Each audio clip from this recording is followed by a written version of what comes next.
जय श्री राधे कृष्ण। आप सभी का आपके अपने YouTube channel VK Mishra present में बहुत बहुत स्वागत है। आइए आज आप सब जानेंगे वर्ष 2026 फाल्गुन मास कृष्ण पक्ष में संकष्टी चतुर्थी का व्रत कब धारण किया जाएगा, इस दिन शुभ मुहूर्त पूजन का क्या समय होगा, चंद्र दर्शन का क्या समय होगा। तो आइए जानते हैं इन सबों के बारे में। प्रत्येक माह कृष्ण पक्ष और शुक्ल पक्ष की चतुर्थी तिथि के दिन गणेश चतुर्थी का व्रत धारण किया जाता है। शुक्ल पक्ष में पड़ने वाली चतुर्थी को विनायक चतुर्थी और कृष्ण पक्ष में पड़ने वाली चतुर्थी को संकष्टी चतुर्थी के नाम से जाना जाता है। माघ मास कृष्ण पक्ष की चतुर्थी, इस दिन विशेष प्रकार से भगवान गणेश जी के हेरंब नामक गणेश जी की पूजा करनी चाहिए। यह सभी प्रकार के विघ्न और बाधाओं को दूर करने वाला है। यह व्रत जिस भी कामना को लेकर किया जाए वह भगवान गणेश जी की कृपा से पूर्ण होता है। माघ मास कृष्ण पक्ष की चतुर्थी तिथि प्रारंभ समय 4 फरवरी 2026 दिन बुधवार रात्रि 12:11 और चतुर्थी तिथि की जो समाप्ति है वह 5 फरवरी 2026 दिन गुरुवार रात्रि 12:24 पे चतुर्थी तिथि की समाप्ति है।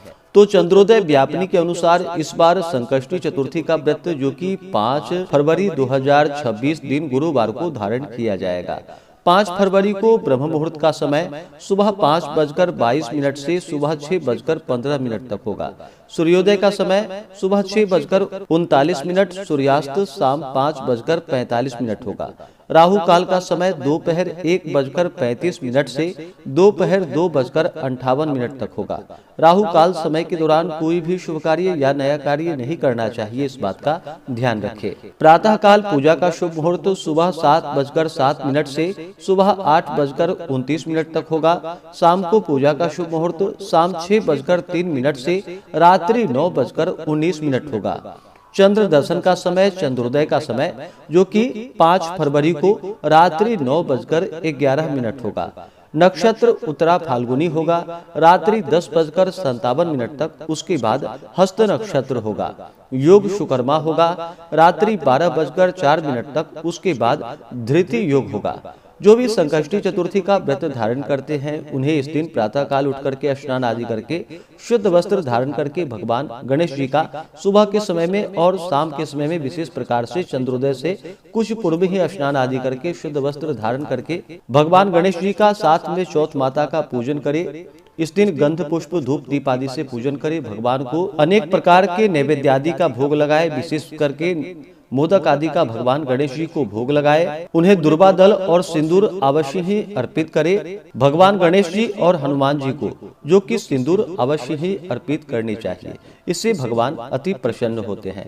तो भगवान गणेश जी को सिंदूर चढ़ाएं और दुर्वा दल भोग जब भी लगाते हैं तो दुर्वा दल डाल करके ही भगवान को भोग लगाना चाहिए। इस प्रकार से गंध पुष्प धूप दीप आदि से भगवान गणेश जी की पूजा करे, कथा आदि श्रवण करे और फिर चंद्रोदय होने पर चंद्र देवता को अर्घ्य प्रदान करने के बाद यह व्रत पूर्ण माना जाता है। संकष्टी चतुर्थी व्रत कथा के अनुसार जो कि इस दिन पूजन का विधान पूर्वोक्त रीति से ही है। इस दिन विशेष करके जो कि खीर में कनेर का फूल मिला करके गुल बांस की लकड़ी से हवन करनी चाहिए। विद्वानों का मत है कि आहार में घी और चीनी ले, इससे अनंत फलों की प्राप्ति होती है। यह व्रत विशेष प्रकार से दिन भर निर्जला रह करके धारण करे। यह संभव ना हो तो आप एक समय फलाहार ग्रहण करके व्रत को धारण करें। व्रत के दौरान शुद्ध और सात्विकता का पालन करें, ब्रह्मचर्य का पालन करें, किसी के ऊपर ना करे, अपने मन में किसी के प्रति ईर्षा या द्वेष का भाव ना लाए। इस दिन ओम गंग गणपतये नमः, श्री गणेशाय नमः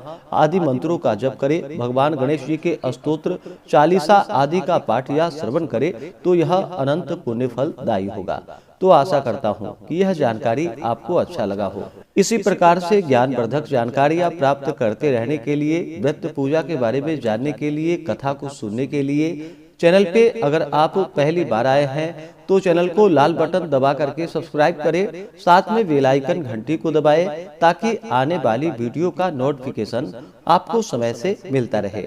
वीडियो को लाइक करें, शेयर करें। सुखी रहें और स्वस्थ रहें। जय श्री राधे कृष्ण।